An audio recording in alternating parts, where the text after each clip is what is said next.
And we are now live. Hi, everyone. Welcome to the live All Dolphins podcast post-game breakdown of the Dolphins' latest setback, a 29-27 loss against the Los Angeles Chargers, which kind of serve as a perfect example of the Dolphins' incredible ability in 2025 to find new ways to lose.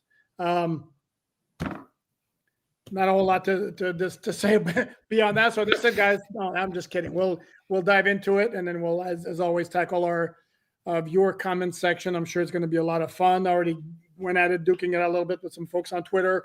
I did not see clearly whether the hand of the Chargers cornerback Tarheeb still got in there to pop the ball away from Jalen Waddle on the first pick. How many times do I have to say it? I am not saying he got his hand on it. I'm saying I couldn't see clearly on the two replays I saw.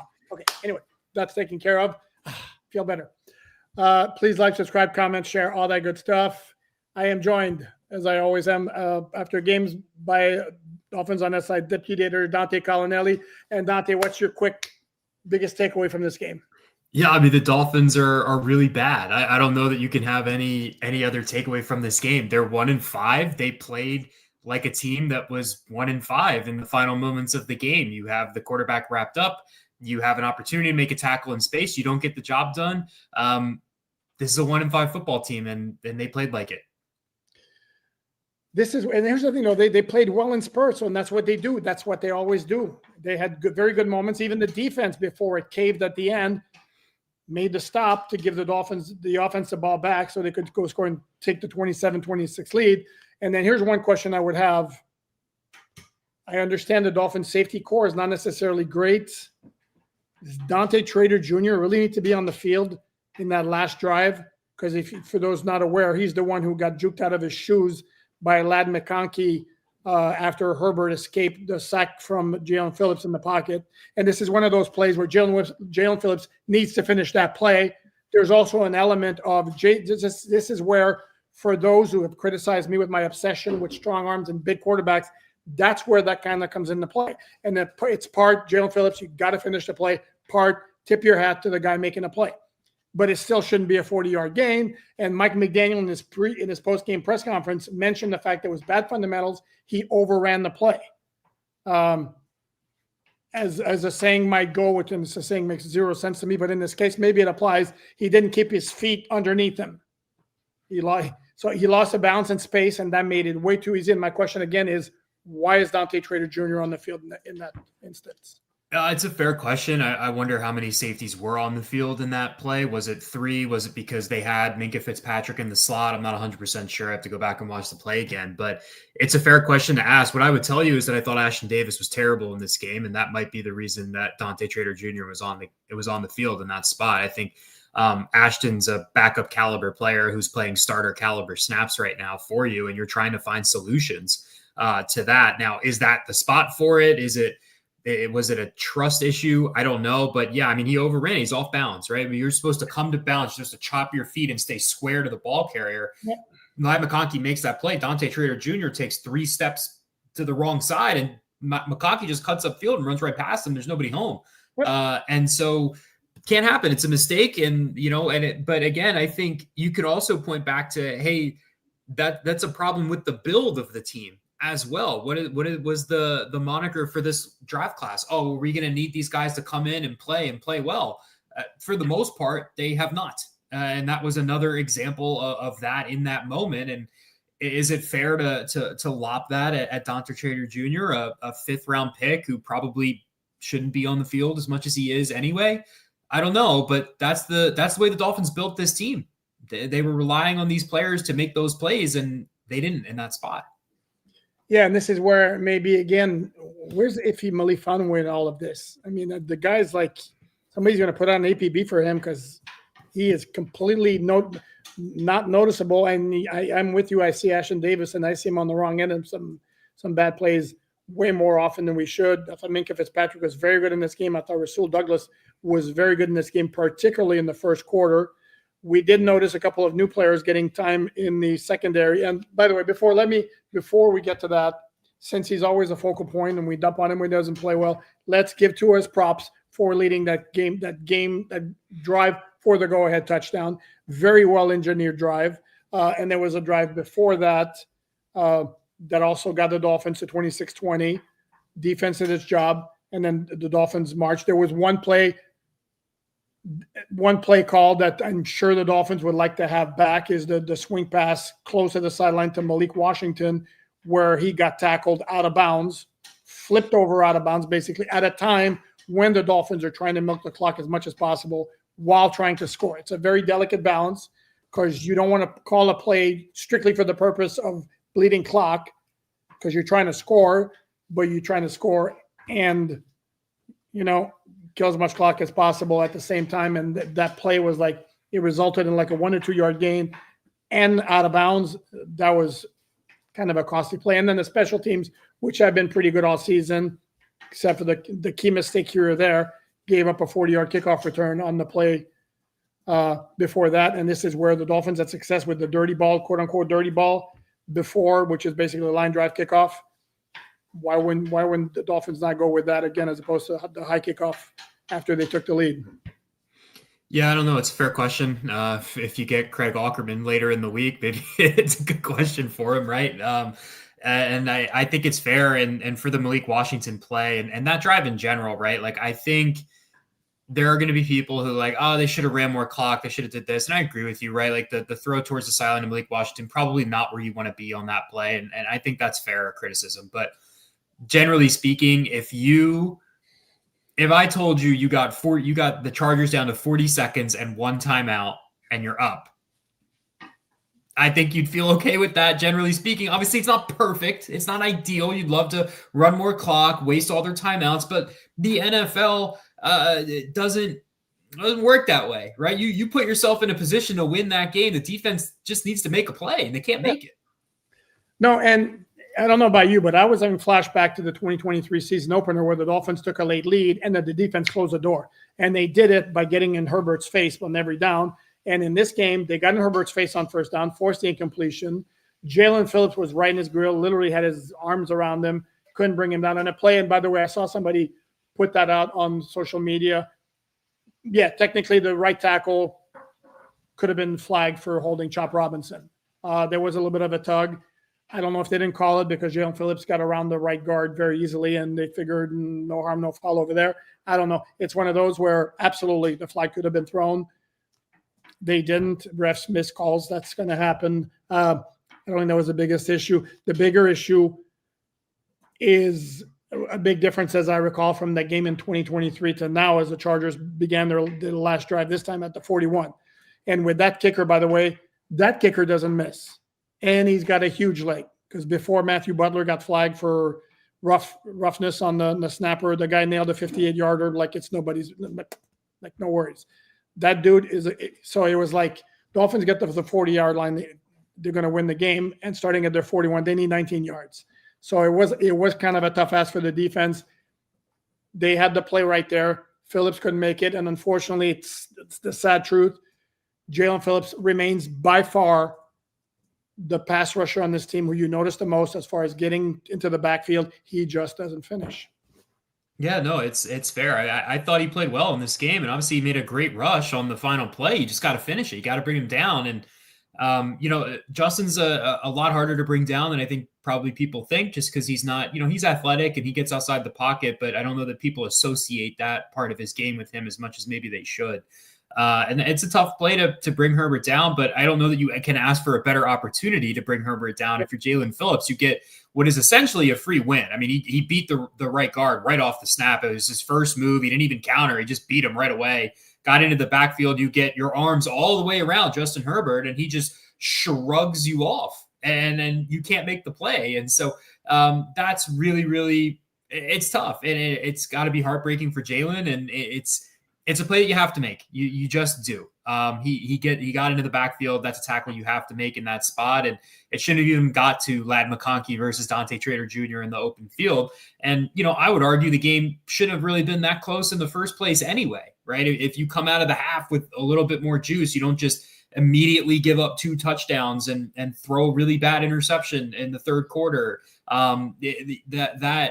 That whole swing, right? You had momentum, going into the half. You're up by some points. The offense had plenty of yards, didn't finish, kicked a couple field goals, so whatever. But yeah, Jalen Phillips needs to sack Justin Herbert there. He just does. No, without question. And we said this before the game that the Chargers offensive line is not good to begin with. And right now you were starting a left tackle who was basically rejected by the Houston Texans, who have about the worst offensive line in the NFL, or this side of the Cincinnati Bengals, but close to it. And then your right tackle is a guy who had not started an NFL game since 2021, hadn't played in an NFL game in 2022, had 2 false starts. The Dolphins had decent pressure against them, but they only sacked them once. And I think they needed to capitalize on that matchup advantage more than they did. And I was wrong. I'm going to take an L here, since I know for a lot of X-fans, it's very important for me to take an L. I'm going to take a big L here. I'm going to stamp it on my forehead. I thought there was no way in hell Kamani Vidal, who's a nice little running back, would rush for 124 yards or whatever it was against the Dolphins defense. The Chargers running game is not good, and yet he busted a couple of open in the second half. And again, it's gaps in the run defense, missing tackles, not setting the edge. Oof.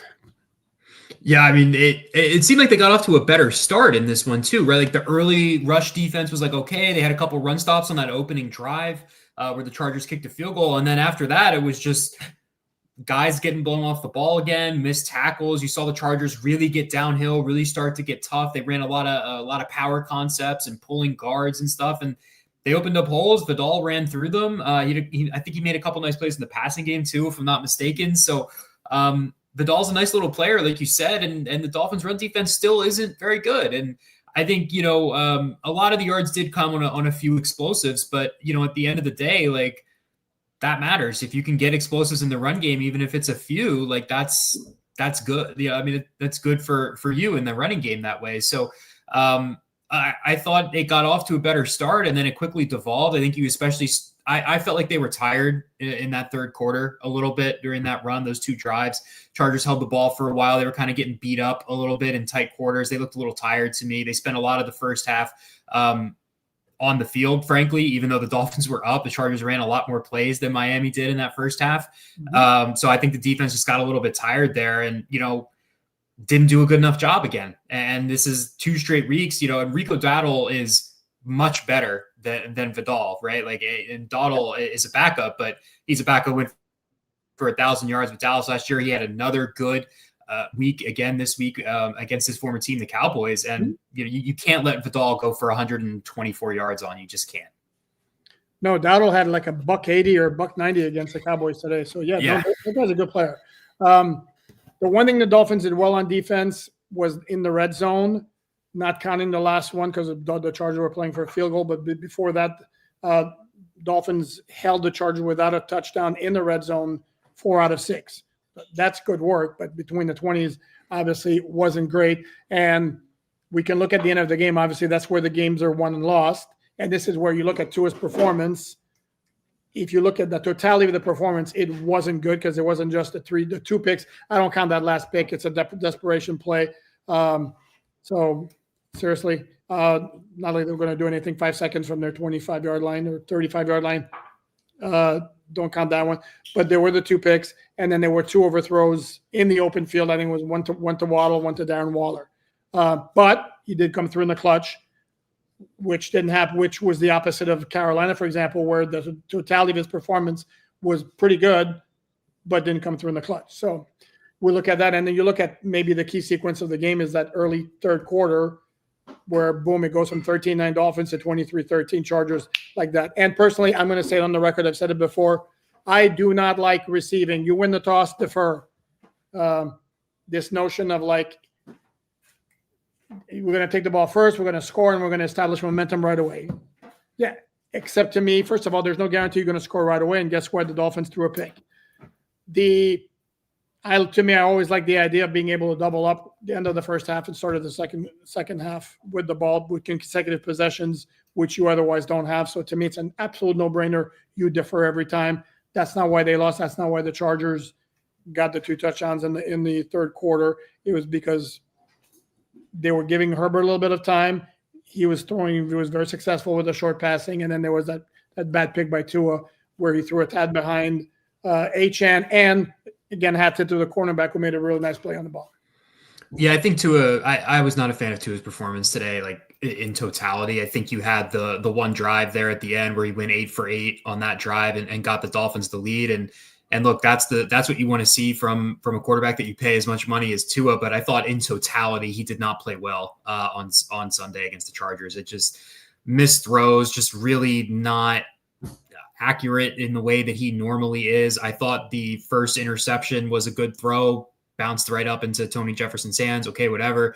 The second one, to me, I think you just see the arm strength limitations there. That ball just needed to be moving at a speed with which it was not moving. Good play by Benjamin St-Juste, but ultimately just did not drive the ball in the way that you need to drive the ball into that tight window on third down. That ball needed a lot more speed, and it just wasn't going to get there. And I thought he missed some throws over the middle. I thought he sailed them. Again, that's been a thread that we've seen since week 1 when he threw the interception against the Colts. He's missed those open throws, sailing them over the top of receivers in the middle of the field. That's really not a good sign. Those are throws that he hits for the most part, and he has not hit them this year. And so that has been a huge problem. It's left a lot of yards, big explosive plays on the field. And I think the rest of the game, again, setting aside the 8 for 8 that he had on that last drive there, I just thought it was like kind of uneventful. I think he made the one nice play where he found Darren Waller that ultimately got negated by an Aaron Brewer holding penalty. That was a big play.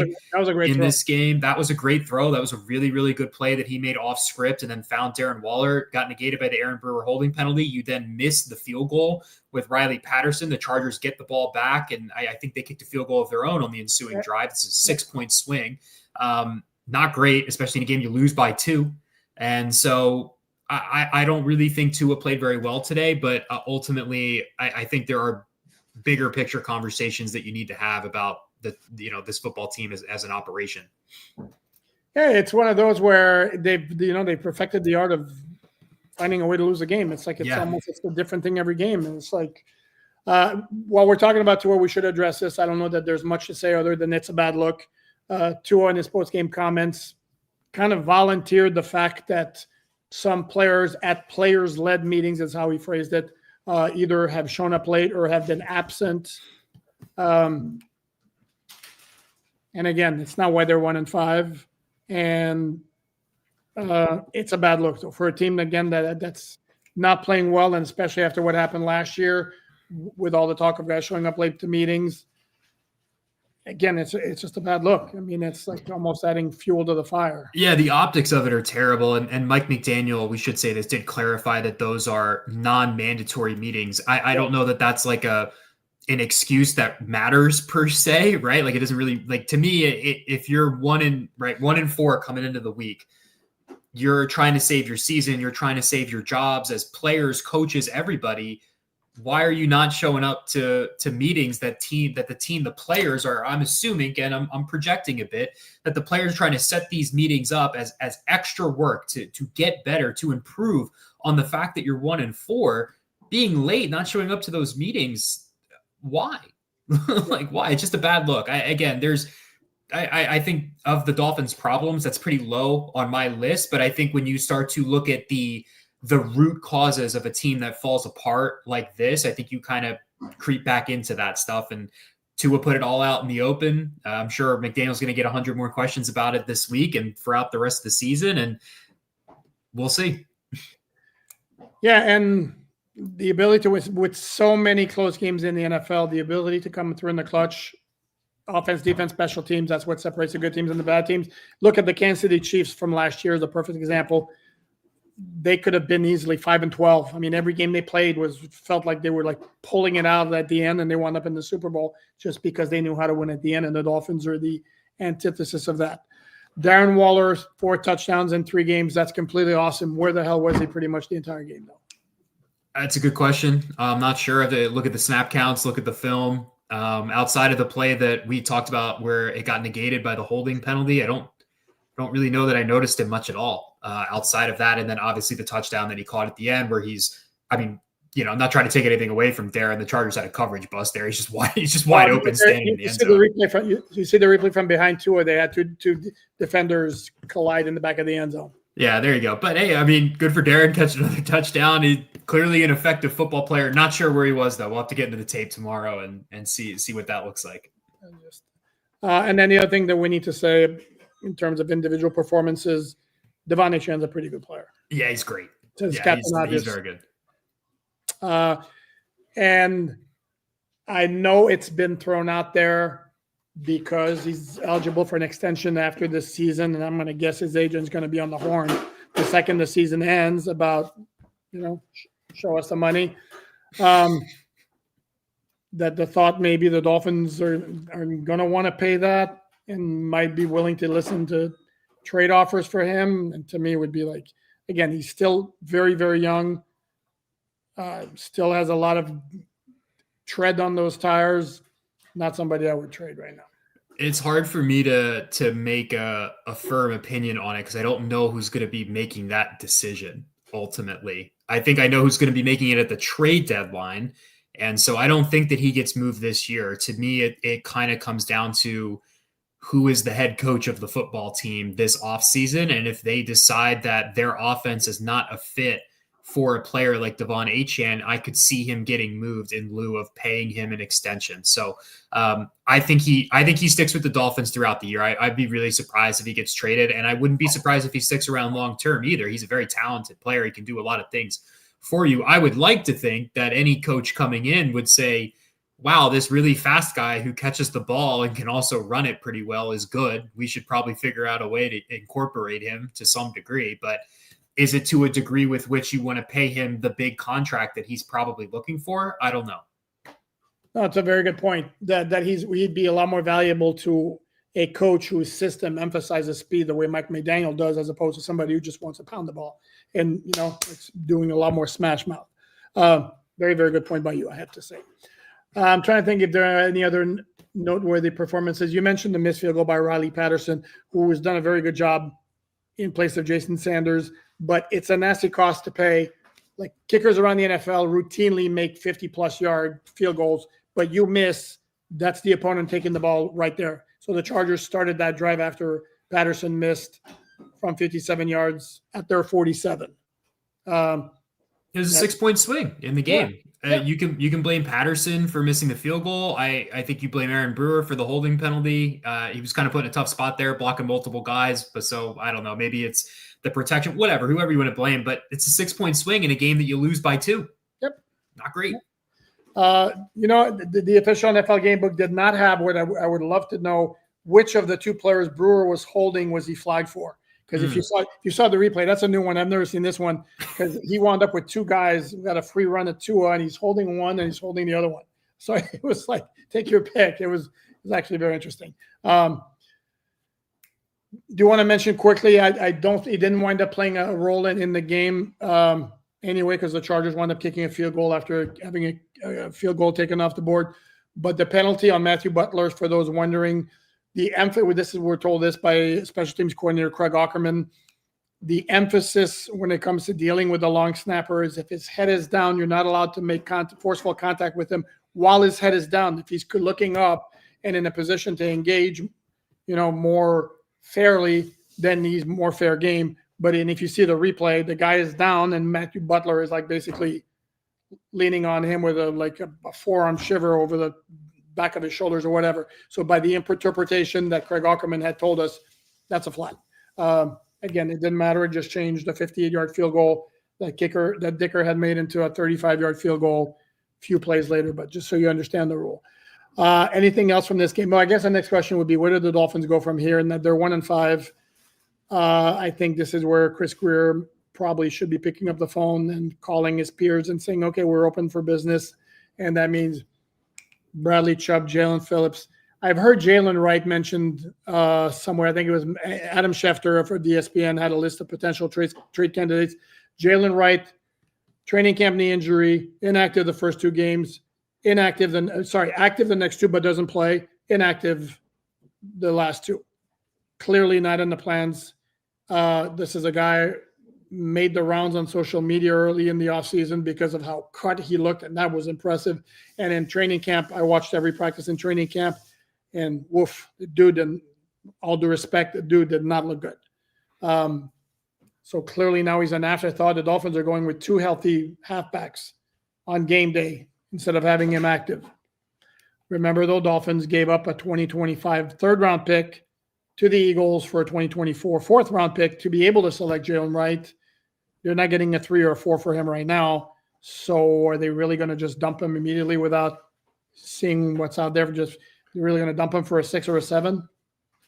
Yeah, I don't know if it's really worth it. I don't know that you're going to get anything for him. I don't know why any team in the NFL would trade any asset for Jalen Wright unless it's like a pick swap, right? Where you're not technically trading anything. You're just like trading a 6th round pick or you're trading a 7th round pick for a 6th round pick, and also you get Jalen Wright. Like I don't know.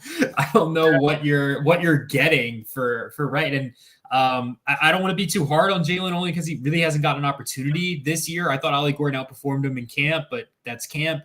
But yeah, I don't know what you're going to get for him. As for where the Dolphins go from here, it's time to start watching college football, my guy. It's time.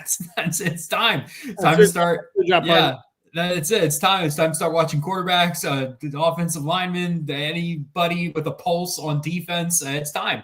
That's where we're at. It's time to start, refreshing Tankathon every week on Sunday and seeing what pick the Dolphins have and going from there. I don't know if Chris Grier is going to sell at the trade deadline because he doesn't know if he's going to have his job at the end of the year. That's a conversation he'll have to have with Ross. But from like what is best for the team, yeah, absolutely. I'd be trading everybody with a pulse so I could get any type of value for it. It's time to reset. It just is what it is. You're 1-5. You're not a good 1-5 either. You're a bad 1-5, in my opinion, at least. Not that it really matters, but you're a bad 1-5. The vibes are terrible. You have people coming out in the postgame presser saying players are missing meetings. Last week it was, they asked, did the team have a letdown in this part of the game? McDaniel said no. The players said yes. It's just the vibes are terrible. You're 1-5. It's time to start watching college football and trading players at the deadline. That's where you go from here, even if you beat Cleveland next week. And this is a part where I would tell fans, don't overestimate what the Dolphins can get for some of their pass rushers because they have big names. I don't know what you get. You can get probably Jalen Phillips is the one you can get the most for. He's playing on his 5th-year option at 13.3. Whoever trades for him has to pay the prorated portion of what's left for this season. And then they're looking at either they re-sign him or they lose him in free agency and get, ideally for them, a compensatory draft pick. Bradley Chubb has a cap number of $31 million for the Dolphins next year, but none of his base salary is $18 million, but none of it's guaranteed. He's not seeing any of that next year, if we're going to be honest about it. He's not played that great. Even today, there were 1 or 2 plays where he did have some pressure, but not enough and not commensurate to his name and his reputation. So it's kind of difficult to envision what the Dolphins can get for any of those guys. So we shall see. For those wondering, no, I'm not expecting, and I know this question is going to come up or has come up. No, I'm not expecting like a coaching change tomorrow or GM, certainly the GM change tomorrow or GM anytime during the season, even with the head coach. To me, my point was going to be if anything was going to happen during the season would be if it was downright embarrassing and the Dolphins were getting blown out. They lost 29-27 on a last-second field goal. That certainly doesn't qualify as embarrassing or blown out. And so, no, I don't see anything happening at this time. So with that, let's jump over to the comments and let's duke it out, have some fun, hear what you guys have to say. We are going to start with Birthday Salami, great moniker. Thank you, Birthday, or thank you, Salami. I feel weird. I feel very weird saying thank you, Salami. But then I can't combine the two. I'm not going to say thank you, BS. I'll just say thank you, Birthday Salami. Lawson is on the defense, but Tua couldn't wait to go home and see his family, so he threw one final pick just to make sure the game was over. LOL. Come on. That's a tough one. There's no play. I mean, unless you do what the Dolphins did with Tannehill to Kenny Stills to Devontae Parker to Kenyon Drake, the Miami Miracle. But, I mean, that happens once in a – Matt, thank you very much for the donation, Matt. Very much appreciated. To quote the great Roberto Duran, no mas. Guys, don't give up. Don't give up. I want you guys guys, I have to go through this journey to the end of the season. I want you guys along with me. Birthday salami again. I am just happy that you and Dante showed up on time to our online meeting. That is funny. Well played. Well played. XS Sanchez X. Thank you very much for the donation. The team should be forced to watch the All Dolphins podcast comments after every game. Works for me, absolutely. And they should all be forced to subscribe and all of that good stuff. Mandalorian with the £5. Thank you very much, sir. Another 5 Welsh pounds. A reminder, all UK coins are minted in Wales. Is HN the Dolphins' best running back since Ricky Williams?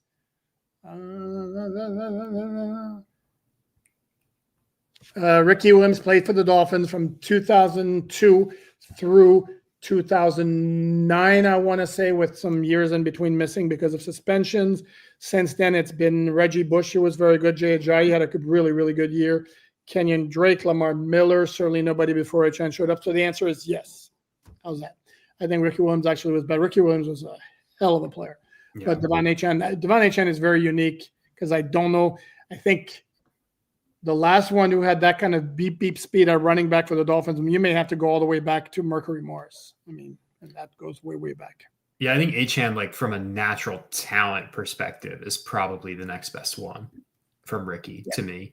Like I think because like Lamar was fast and so was Kenyon, but I think HN's like he just has a different gear, man. Like he just really does. And I love Jay-Ajayi, dude. Jay-Ajayi rocked. I love watching him play football, dude. He was so cool. I wish his knees held up long term, man. I loved watching him play. Yeah, but that didn't last long. After that great year of 2016, he was gone the next year, traded to the Eagles. Nope. And the knees gave out after that. So poor guy. I love watching him play, dude. He was so fun. But yeah, I think it's probably HN. Yeah, after Ricky. Randy, thank you very much for the donation, Randy. Much appreciated. No discipline, no respect up or down on our team. Do you believe Ross can ever learn how to run a team? Ross is not running the team. Ross delegates. Ross puts people in position and then listens to them what they have to say. Pardon me. So he'll listen to CEO Tom Garfinkel. He listened to his GM Chris Greer. He listened to Mike McDaniel. Now the question is, does he have the right people in place? In fact, this came up in the Dolphins mailbag. I forgot them to mention and promote their website, please. That's very important to me, to Dante. Check out Miami Dolphins on SI.com, please, for all the written content. It's free. There's a lot of it. And I did a mailbag today where I answer fan questions. One of those was the idea of having a quote-unquote football czar. The Dolphins had that right before Stephen Ross arrived when Wayne Huizenga hired Bill Parcells. And it worked pretty damn well. Dolphins made the playoffs, won the AFC's title in 2008, which memory serves, that's the last time they won a division title 17 long years ago. But that didn't last, and ostensibly because they wanted more voices involved, and Bill Parcells wanted to be the main voice. If you can find that kind of guy, and no, not Bill Belichick, that would work for me, but it's got to be the right guy. But like I said, though, the bigger point on this is Ross does not run the team. Yeah. Noel, thank you very much, sir. Do you think Phillips wants to reevaluate his dumpster fire comment? Jalen, Noel, thank you very much for the contribution. No, Jalen would not. And they're not a dumpster fire. You want to see a dumpster fire? I don't know if you guys watched the Jets game on Sunday morning. Oof. Ooh wee. Yeah. Ooh wee. Yeah, I think that was like, we should send a formal apology to Great Britain for that. That was brutal, man. That was some unserious football on both sides. Just terrible slop. I hated it. It was an awful way to start my day, and it did not get any better after that. So I mean, let's go for it on fourth down to then run out the clock in the first half. Really? From midfield? Really?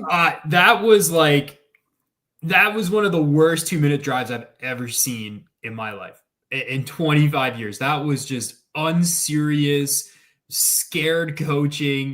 The Dolphins are 1-5, so pot kettle, whatever you want to call it. But like, man, that was bad. That was so bad. I think Garrett Wilson was not upset enough, frankly. And then Justin Fields, whose asset is being mobile, is like standing in the middle of the pocket, never moving the pocket, stays there. Deer in the headlights, takes sack after sack. By the way, I'm going to make a very, very bold prediction here. Come next offseason, the Jets are going to be in the market for a quarterback. Oh, very bold prediction. It's all mine. Chris Draves, thank you very much for the contribution, sir. Jalen Phillips has sealed his no contract extension. Yeah. Again, it goes back to who's running the football team. I don't. And what's the price, right, for Phillips? Because his numbers aren't that crazy right now. If you can get him on like a short-term extension that isn't like it's like they do like the one up front where you get the guaranteed money early and then the year 2 is not guaranteed. So it's really like a 1-year deal that's like a 2-year extension on paper. But I agree with this comment here. I don't think that Phillips is going to be back. I'd be kind of surprised, honestly. Yeah, because I do believe there'll be a team somewhere out there that's going to see the upside and give him like a decent multi-year contract. And I don't think it's going to be here. But then again, I don't think Bradley Chubb's going to be here. So are they going to replace all of their edge defenders? And by the way, Chop Robinson would be nice if we noticed him a little bit. Yeah. Do you know why they're not going to replace them? Because they're going to be rebuilding. Okay. That's why. Well, XX Sanchez, thank you very much for the donation. 12 men on the field, another timeout 6 minutes into the game. We're supposed to believe they're prepared. 12 minutes. Is that what? Oh, yeah. Jordan Brooks called a timeout. Yeah. I don't know. Again, that happens. That's not. Yeah, it's not great, but I mean, I think you have bigger fish to fry on defense. I really don't think they have a preparedness issue on defense. I think they have they don't play good issue on defense, frankly. That kind of encompasses the whole thing, and it's not necessarily good news. No. Joey, with the donation, thank you very much, sir. Is this the week we make a change? We are just not good enough in any phase of the game. I already mentioned this, Joey. Would be very, very, very surprised. And if they're just not good enough, a lot of it is the personnel. So were the Dolphins really going to turn it around and go on a winning streak if they just by changing head coaches? I don't think so. No. Birthday salami. Thank you, sir. Don't forget the play before the JP missed sack. There was a Herbert throwaway where there were like 8 defenders draped all over him. Saved them a TO maybe. No, there's no, not maybe. It absolutely saved them a timeout. And this again, not a whole lot of quarterbacks actually would have been able to just even muster the ability to like shot put the ball away. And lucky for him, there was a wide receiver that was close enough to where it wasn't intentional grounding. But yeah, if they call that a sack, that might be your ball game right there. Because then, and even Mike McDaniel referenced it in his post-game press conference, because then that goes their last time out, number 1, and number 2. Now you're looking at 2nd and 16 or 17, whole different game. Changes what plays you can call and everything. Yeah, great point there. Sanch, thank you very much again for the donation, sir. As the owner of this team, I am ultimately accountable for our success and failure. Yeah, without question. But he's not replacing himself. So, and again, there's no magic cure for what's going on with this team right now. No. Yankee lover, thank you very much for the donation. I'm at the point of no hope. Nothing changes with Ross. I would suspect things will change, but more than likely after the season, unless it gets to an embarrassing point. Josh Smith, thank you very much, Josh, for the donation. Much appreciated. To his comments, it's him placing blame on players over coaches, possibly his attempt to save McDaniel. Very interesting. I don't know. I don't know about all that. No, but I don't know. I think Tua was just calling some guys out. I'm not gonna lie. I didn't view it that way, but ultimately that's just my opinion. So I guess we'll have to see as they give more press conferences. We'll see if it's a trend, if you will.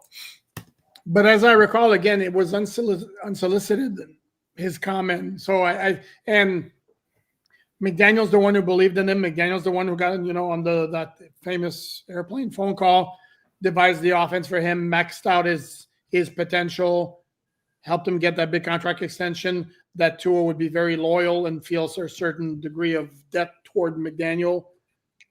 Certainly is not unreasonable to suggest as a possibility. So it's a very interesting suggestion you make there, Josh. Fish Pilot, thank you very much for the donation. After 15 years of no playoff wins, who cares the reasons why Ross can't put together a winner? What's the difference if it's bad luck or incompetence? There is no difference. No, there is no difference. Yeah. No, at some point, if the elements are all the same, at some point it's more than just bad luck, or unless you have a really, really long run of bad luck. Yeah, I don't know. Yankee Lover, thank you very much. I'm getting 04 Finns vibes, total crash out season. For those who don't remember the 2004 season, this is going to serve as our history lesson. They started off 0-6, wound up firing Dave Wanstead as head coach, replacing him with interim head coach Jim Bates. After they went to 1-8, they wound up going 3-4 down the stretch to finish at 4-12, and that brought about the arrival of Nick Saban. What I would tell you is this team is much more talented than 2014. If you recall, the 2004 team also saw that was the year Ricky Williams retired right before the start of training camp. Their offensive coordinator, who they had hired, quit after like 2 months, and they replaced him with Chris Furster, who's now the offensive line coach in San Francisco, who also has another forgettable chapter in his Dolphin history from 2017. If you catch my drift, if you know what I'm talking about, it was just, and then they lost Larry Chester, who was a prime, bona fide, massively underrated run stuffer, who formed with Tim Bowens. I mean, you talk about like two big refrigerators side by side in the middle of the defensive line. So, no, I don't quite think it's the same, but in terms of catastrophe after catastrophe, maybe a little bit. Toby Marmarino, Toby, thank you very much for the donation. It all comes down to coaching. If Vrabel was the coach, our record would be reversed. McDaniel also ignores the team like Gase, just stares at the play sheet. I haven't really noticed McDaniel when the defense is on the field. Adam Gase would literally be on the bench going over plays with his quarterback when the defense was on the field. I mean, it was quite interesting. Yeah. I haven't seen that from McDaniel, but again, we don't really have always the best view of what's going on the Dolphins sideline at home, watching on TV. But I don't know that I see McDaniel as Gase in that way. I don't really see that. I think, I think Adam just didn't really connect with players. I think Mike, whether you like him or not, I think there are a lot of players who really like Mike and the way that he coaches, and whether that's effective or not is up to interpretation. Right now, it's not effective. The team's bad, and he's the head coach of the football team, so not good. But yeah, I don't know that I'd go so far as to call him, an Adam Gase, and so far as the way that he connects with players. I don't know about that. As for the Vrabel comment, here's what I will say. I'm a big fan of Mike Vrabel. I think he's a hell of a coach. The Patriots are 4-2. I don't know that it's as simple as if they switch places and the Dolphins are all of a sudden are 4-2 and the Patriots are 1-5. But you know why the Patriots are 4-2? Go ahead. They have an alien quarterback who's really good. Mm-hmm. He's really good. And it was very obvious coming out of college. And it's very strange that people tried to drive his stock into the ground. Very weird. But he's very good. No, even in last year's dumpster fire of a season for the Patriots, and I spoke to my buddy Ben Volen of the Boston Globe, and he kind of told me the only thing good, positive to come out of that season last year was that it sure looked like they had found their quarterback of the future. And I saw glimpses to myself of like, yeah, that guy's going to be a problem in the AFC East. Now the Dolphins have two guys to worry about with him and Josh Allen. So, in addition to all of their own issues. Matt, again, thank you very much. This Ronnie Brown eraser. Why, you think Ronnie Brown was better than Devon Achane? Totally different back in then. I love Ronnie Brown's a good dude too, but sorry, no. Devon Achane's borderline special. But how have hot seat GMs handled clearinghouse versus the best team in the past? Seems like a big conflict of interest.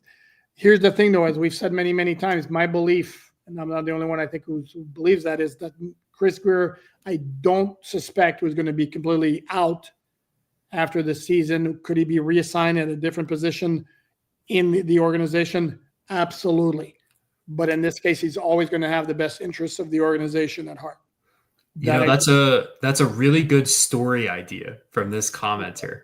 We can go back and look at the history of GMs who got fired at the end of the season. What did they do at the trade deadline? It's a good question.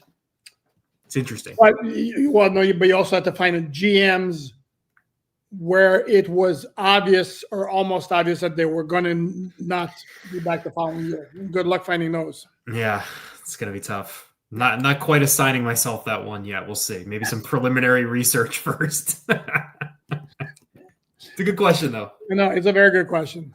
Randy, again, thank you very much, Randy. Much appreciated. Who would you suggest as a czar? Who would you suggest, Randy? I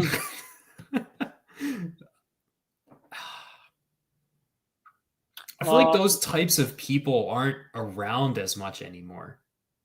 You know, like, I mean, it's got to be somebody who has like a ton of experience, but also like previous success, right? Like, you're not going to promote a Ozzie Newsome, but he's kind of he retired, Baltimore. right? And like he retired, kinda, yes and no, but he's kind of like a Baltimore guy, so I don't know you could get him, but that kind of guy, right?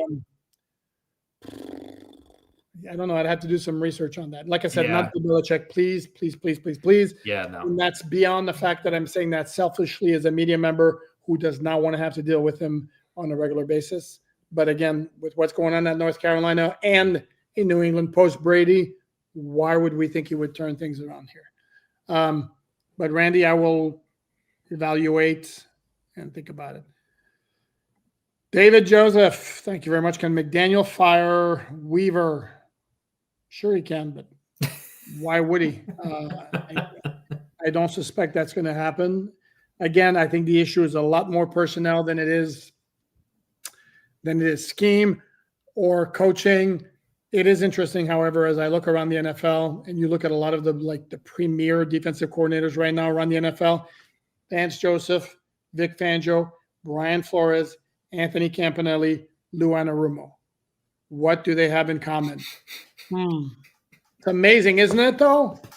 That is amazing. Yeah, it's yeah. I am old enough to remember when people were happy that Vic Fangio was leaving. I am old enough to remember that, which was absurd because the defense was not even bad that year that he was the defensive coordinator. Right. That was and the Weaver thing's weird because like I really do think Weaver knows ball. It's just not working. Everything that they call is just like it's just pushing the wrong buttons at all the wrong times, and the players aren't playing good. And when you have that combination, you end up with one of the worst defenses in the league, which is what the Dolphins have. So I'm with you. I don't know that it's like a huge benefit to fire Weaver during the season. I don't really know that it matters one way or the other, but I think if you're Mike McDaniel and you're trying to send a message, you're trying to throw a Hail Mary of sorts, maybe that's a path you go down. I don't know, but ultimately I don't know that it makes a big difference. No. Lost my train of thought. I was going to say something. Must not have been very important because I forgot. Oh, I was going to mention that defensive notes, since we're talking about the defense, KJ Britt was the one who replaced Tyrell Dotson in the lineup because he was inactive with the concussion and didn't really notice him, to be honest with you. I'm going to look at the game book here very quickly. He had a lot of tackles. He was around the line of scrimmage. I thought he defended. Yeah, I thought he defended the run like okay off the broadcast tape. We'll see what tomorrow's tape looked like. Did Willie Gay Jr. appear in this game? Is that in the game book? Willie Gay Jr. did not register a single defensive stat. Interesting. So, but he did play. Anyway, it's one of those where it goes to show you he had 13 tackles, led the team in tackles, and I'll be honest with you, and I noticed him because I saw him in the lineup, but as far as being around the ball making plays, didn't. Toby, thank you very much. I think Tua's hips are worse than we're being told, sailing passes and not stepping into throws with conviction. McDaniel only engages players after TDs. Does he only engage? Could there be something going on with Tua's hip? He was on the injury report last week with a hip issue. Maybe, but yeah, no, he has sailed a lot more throws this year than he has in the past. Yeah, I mean, I remember talking about the lower body mechanics after week 1 on this show after the Colts game. And I know he only popped up on the injury report this week, but Tua has never had a good arm, and so to me, it's very noticeable when it gets worse. And I think it's gotten worse this year, and I think a lot of that has to do with the power that he's generating from his base is a lot worse than it used to be, and he is not a player with the facilities to not generate the most amount of power from the other parts of his body. He doesn't have it. He can't make these off balance throws. If he is not set, if he is not square, if he is not on time, his arm is not going to catch up. And that's what happened. You saw that on the interception that he threw to St. Juice. He's trying to drive that ball and he cannot, because he does not have the facilities for that. And St. Juice made a good play.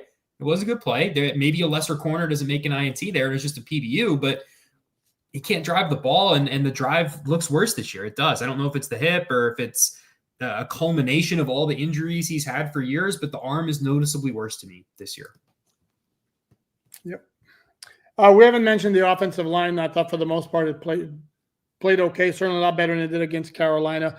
We did have our unfortunately regular Jonah Ole moments. Yeah. Where he got the Chargers were smart and they moved Tua Tagovailoa inside, so he'd go one-on-one against Jonah, and they would just got right around him like that.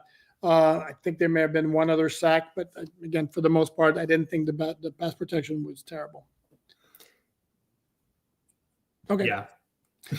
EJ, thank you very much for the donation, EJ. Finn's player MO, laid, paid, stayed. Noel B1, my friend Noel, how are you, Noel? Tua didn't look as comfortable as last week. Seen a couple moments of happy feet again. Did we see happy feet there? I mean, there was once or twice where he threw the ball away. The first pick is one of those where he kind of was ready to let it go, and he kind of double clutched and brought it back and then threw it. I don't know if I necessarily saw it. Then again, folks on X are telling me I don't know what the hell I'm watching. So I'm going to say strictly from my position, I didn't see a ton of happy feet, but maybe I'm wrong. Yeah, maybe on the passes that he sailed, because that's typically when he sails those middle of the field ones, it's usually with his feet, and that's why. So maybe it was on those, but I don't know that I noticed it off the broadcast. So we'll see what tomorrow has to say. By the way, the Dolphins next week play at Cleveland. They started Dylan Gabriel with Shedeur Sanders as their backup. The offense did nothing against the Pittsburgh Steelers at Acrisure Stadium. No, that's Heinz Field. I'm not calling it that. That's Heinz Field. No, all right. Absolutely not. How about Three River Stadium? Wait a second, that's a different facility. I suspect it'll be Dylan Gabriel again next week, but that passing game is. I think it would be more entertaining to see Shedeur Sanders, because Dylan Gabriel is very limited athletically, and this is not a good offense. But we shall see. Let's check out over here real quick. We're going to wrap it up pretty soon, but a few more comments. Ray Diaz says Jonah needs to sit. Zero chance that's happening. Am I right or am I right? Yeah, I think you're probably right. I'm not going to lie. My opinion is starting to change a bit, whether I think it's going to happen. I don't, but man, he's playing really bad. It's getting to the point where I was always thinking he needs to work his way through it, but we're getting to a point now where it's he might be just developing really bad habits, and maybe a reset would be beneficial. I don't think it's going to happen, but man, he's not playing good. This is an interesting one here from K-Jack. Says, why not put Wilson in for the last play? Biggest arm, Hail Mary. Just an example of coach optimizing players to situations. Here's the thing. I don't care how big the arm is. I don't know how many quarterbacks will get it to the end zone from their own 35. Maybe he can get it to the 10 and the ball gets bad in the air. There is some validity to what you're saying. If they were closer, I think it would be fair. But you're not throwing a Hail Mary from your own 35. That is always hook and ladder range. No, nobody's doing that. Josh Allen's not throwing a Hail Mary there. They're throwing a 20-yard pass, and they're trying to hook and ladder it. Yeah. What he said. Yeah. Michael, I'm catching up. This is conversation between some of you guys, but you're saying, why do people care about his salary? I'm assuming you're talking about Tua, and the reason you're talking about Tua is the more you pay a quarterback, the less money you have to pay the players around them and build a team around them.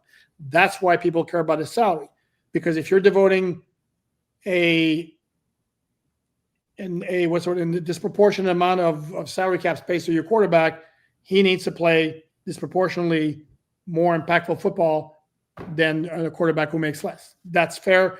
Whether we like it or not, that's just the way it goes. Yep. No, I mean, it comes with the responsibility of being a franchise quarterback. That's part of the job. It's part of the job description. It's what you sign up for. It's what you want to sign up for. And, do I think Tua was one of the main reasons they lost today? I don't know. Maybe, but like, he wasn't good. He was not. He wasn't. I'll give him credit. He was 8 for 8 on that drive that helped them go ahead, and he didn't bowl the game on the last drive. The defense did, but he also put them behind at a certain point and made plays that the franchise quarterback should not be making. Yeah, and you're talking about the ultimate team game and this notion of like, he's to blame, he's not to blame, and all that. It's really tough. It's not as simple.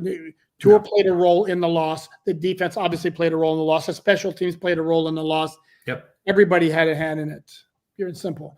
Matt says never going to be mad at player getting their money. Nobody's mad at the player getting their money. You can question the wisdom of devoting that kind of salary to a quarterback with certain limitations. That's a different story. Yeah. But nobody's bemoaning the fact that, Tua got his money. Be crazy not. I was going to say, no, I'm going to turn it down. Do they allow their defensive unit to wear pads during practice? The NFL teams are allowed a set number of padded practices during the regular season. The number escapes me. It might be 12, I think, somewhere around those lines during the 14, somewhere around those lines during the regular season. And there can't have more than 2 in 1 week. There's certain rules all around it. I don't know off the top of my head the exact numbers, but it's allowed for a certain number of days. Even his throws out of bounds look like they fluttered. When he throws out of bounds, usually he's off balance because he's avoiding pressure, so he doesn't have his body behind him. So let's see what else we got here.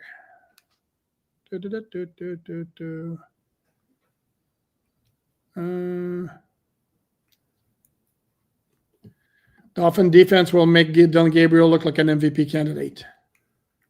I am a little bit worried about Quinshon Judkins in the running game. I'm a little bit worried he might go for 250 yards at this rate because he's actually good. He's not a backup. He's a second round pick and he runs hard, and I'm a little bit worried. Yeah, and that defense is really good. I mean, they get bogged down by their offense being so bad, but defense is very good. Yeah, sorry, go ahead. I was going to say Myles Garrett on Larry Borum is not a matchup I'm particularly interested in seeing next week. Jill with a little pop culture reference. I love that. Dreamweaver would be a better coach. That's way before. You know the song, Dante? I do know the song, yes. Yeah. Gary Wright, Dreamweaver. Okay. Nick with a very, very sad comment here. I'm going to take it out, actually. Very, very sad. It's very sad. No one is trading for our players. You'd be surprised. There are a lot of teams who are desperate for pass rushing help, and people will trade for them. You might just not like what they're offering. Yeah, correct. People will send you offers, but you might not like it. Here's a fun hypothetical for you. Would you trade Bradley Chubb for a 5th round pick? Or to me, what's going to the trades I see happening are something like Chubb and a 6th for a 4th, something like that. Okay, would you do that if you're the Dolphins? I do that? Yes, yeah. I would do that. Yes, I would. Okay, I think I would too, but like getting a 4th round pick for Bradley Chubb and a 6th round pick is, it's not what you're looking to do, man. It's not. You gave up a 1st round pick for him, but that was 3 years ago, and you're not going to be recouping that investment. Jill, again, I want to continue this. I'm going to go back to see how many more references you have. Another pop culture reference. Dennis Weaver could coach better. Dennis Weaver used to be an old actor. Jed Weaver, how's that another one? Jed Weaver, former Dolphins tight end. Oh yeah. I'm gonna put that in here just to show this. I find this, Michael, don't mean to single you out, but this is what I find so insanely tiresome and annoying about Tua fans. Tua is the only quarterback that has to play defense, coach, and catch. Seriously? They all have to do that. They all do. Oh my God, the poor tortured soul, everybody picking on Tua. Dude, seriously? The quarterback is the most scrutinized player on all 32 teams in the league, man. And not one person is putting the entire blame on this game, on the 1-5 start to the season onto it. Nobody's doing that. Do not make up a narrative. I am spending a lot of time in the Philadelphia area right now. The Eagles just won a Super Bowl. I am telling you, the callers to WIP are trying to run Jalen Hurts out of town, man. It never stops for the quarterback. They all get the same level of criticism. Tua is a bit more controversial, like nationally, but from the sense of, does he have the same expectations of every franchise quarterback in the NFL? Yes. And he'll always be a bit more polarizing. I think part of it, of course, is he's not the big burly quarterback with a big arm. So everything relies a lot more on finesse, touch, execution, and all that. And when it doesn't work, it probably looks worse than a more physically prototypical quarterback who's off his game. And that's just fair or not. That's just the way it is. So anyway, I refuse to make this all about Tua. Tua, again, did his job in getting the Dolphins ahead in this game, 27-26. The special teams failed on the kickoff return. The defense came up short in not closing the sack on Justin Herbert. Dante Trader overrunning the play to the outside, letting Len McConkey turn a 3-yard completion into a 40-yard gain. And again, symptomatic of the Dolphins 2025 season, they just could not close. We have one more comment before we wrap this up. My man, nope, I saw that before. I could have sworn right on that one. There we go. Josh Smith, thank you, Josh. That comment is in response to Tua bashing in the chat. Oh, got it. Okay. There should be. I didn't see the Tua bashing in the chat. Tua did not have a great game overall. He did deliver at the end when the Dolphins needed a drive to take the lead. Those are facts. Yeah. Okay. Look, when you're 1-5, it's never just one thing. Especially when you're a team like Miami that, right, you look at the Browns, you look at the Jets, not really expecting to play good football this year. Nobody had expectations for those teams. The Dolphins have good players, and they're not playing up to their caliber right now. That includes Tua, that includes the pass rushers, that includes some of the pass catchers, that includes the coaching staff not doing a good enough job, and the GM and the head coach did not do a good enough job building the team. There's no one player responsible for a 1-5 loss, and there's no one player responsible for losing to the Chargers on Sunday. There is a lot of plays and a lot of things that go into it. The quarterback absolutely plays a part in both of those things, maybe a bigger part in some of those things for sure, but it's not all on Tua, and he also, though, doesn't get the duck blame either, because that comes with being the franchise quarterback. Correct. There's nobody who escapes criticism. Even Devon Achane let a ball go through his hand a pass, and that's now a 2 or 3 this season. Okay, and typically has good hands, but that's happened a few times. So, but he's overall probably been the best player for the Dolphins in 2025. Unfortunately, probably not one of them has been good enough. It's as simple as that. That's why they're 1-5, particularly at the end, because they take turns not making the play. So this is where we are. Dolphins are 1-5. Let's just say not looking good for a playoff run. I'm going to be honest about it. But they'll keep at it. So anyway, that's going to wrap it up. Be back here tomorrow to discuss the aftermath. And as a reminder, please like, subscribe. We reached the 16,000 mark.